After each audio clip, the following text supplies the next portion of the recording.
Hey guys, welcome to my channel. Today we have a massive car display full of 2023 cars from this year. We got pretty nice Automobile Pinfarista, some other cars in the back.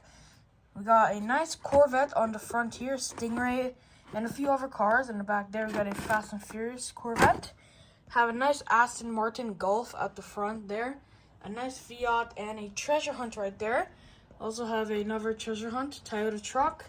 A Lotus Easta, and a cute little Volkswagen Bug, and a, Nissan Skyline GTR.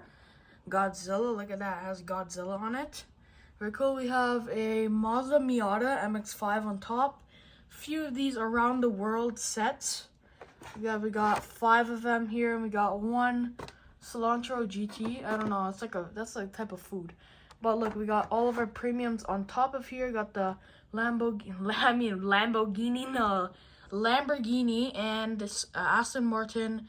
And I think in the back is the Nissan Skyline I have.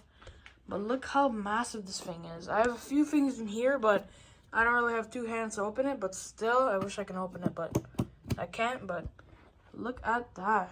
Beautiful. This thing is huge. Take a look at the side. It has a Hot Wheels logo. Right there on the other side. There's another Hot Wheels logo. But yeah, guys, anyways. So, yeah. Just wanted to show you my new Hot Wheels shelf today. Hope you guys enjoyed the video. Check out my gaming channel, Zamir Gaming 101. But yeah, hope you have a good day and stay safe. Bye.